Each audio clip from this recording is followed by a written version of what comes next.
విలీనం కిరికిరాట బడులకు ఉరే మరి కొన్ని విలీనం మరికొన్ని మూసివేత దిశగా అడుగులు మండలాల వారీగా నివేదికలు సిద్ధం చేస్తున్న ప్రభుత్వం.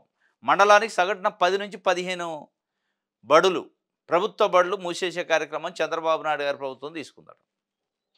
రేషనలైజేషన్ అని దానికి ముద్దు పేరు పెట్టింది.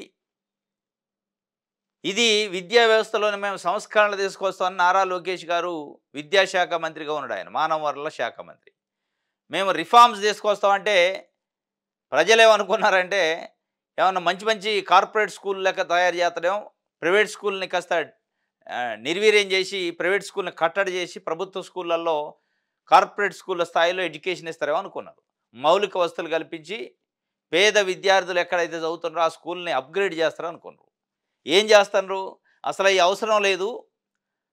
మా క్యాబినెట్లో ఉన్న నారాయణకు సంబంధించిన విద్యా సంస్థలు ఏం కావాలి ఈ మంచిగుంటే, నాడు నేడు కార్యక్రమంతో జగన్మోహన్ రెడ్డి పని లేని పని చేసిండు, పనికిరాని పని. అక్కడ హంగు ఆర్భాటాలు చేసి దాని ఒక ప్రభుత్వ స్కూల్లే కాకుండా ఒక ప్రైవేటుకు ధీటుగా తయారు చేసిండు. దానివల్ల స్ట్రెంత్ పెరిగింది. ఇట్లా ఎట్లా పెరుగుతారు? ఇక్కడ స్ట్రెంత్ పెరిగితే వాళ్ళకి కావాల్సిన దగ్గర స్ట్రెంత్ తగ్గింది. నారాయణ శ్రీ చైతన్య విద్యా సంస్థలలో స్ట్రెంత్ తగ్గుతుంది, విజ్ఞానం ఇట్లాంటి దాంట్లలో. అట్లా నువ్వు ఎట్ట చేస్తావు?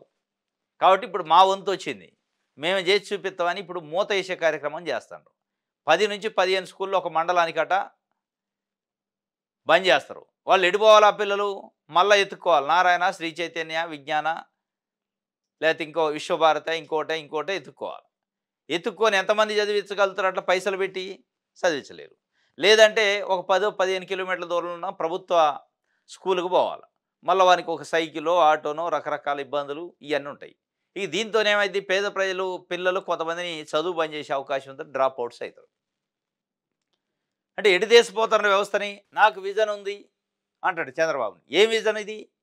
విజన్ ఉంటే ప్రభుత్వం విద్యా వ్యవస్థ ఇంకా ఎక్కువ పెంచాలి, ప్రభుత్వం దాంట్లో ఎక్కువ సాయం చేయాలి విద్యార్థులకి, పేద విద్యార్థులకి. అని ఏం విజన్ ఇది? జగన్మోహన్ రెడ్డి చేసుకొచ్చిన ప్రభుత్వ మెడికల్ కాలేజీని ప్రైవేట్ వాళ్ళకి అప్పచెప్పడం, జగన్మోహన్ రెడ్డి నాడు నేడుతోని ప్రభుత్వ స్కూళ్ళల్లో ఇంగ్లీష్ మీడియం పెట్టి, సిబిఎస్ఈ సిలబస్ పెట్టి, ఐబీ సిలబస్ పెట్టి, మౌలిక వసతులు కల్పించి, ఇంటరాక్టివ్ ప్యానల్ మోడ్స్ పెట్టి, రకరకాల పద్ధతుల్లో ప్రైవేట్ స్కూళ్ళ కంటే ధీటుగా తయారు చేస్తే వాటిని ఇలా మూసేస్తానంటే ఏం విజన్ ఉన్నట్టు ఎడిదేసిపోతున్నారు వ్యవస్థని అనేది ఇలా ప్రధానం.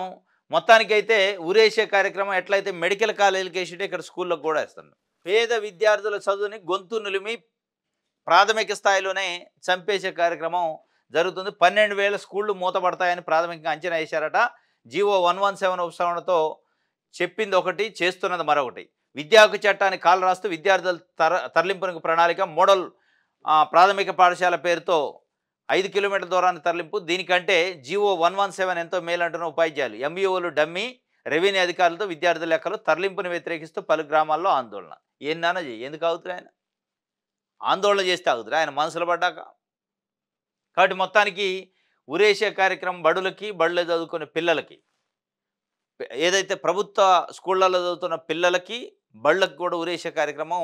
ఒక జిల్లాకి దాదాపు మొత్తం స్టేట్ వైజ్గా 12,000 స్కూళ్ళు మూతేసే కార్యక్రమం స్టార్ట్ అయింది. అంటే ఇక్కడ 12,000 స్కూళ్ళు మూతపడుతున్నాయంటే నారాయణ ఇంకో 12,000 స్కూళ్ళు ఓపెన్ చేసుకోవచ్చు. నారాయణ శ్రీ చైతన్య విజ్ఞానం.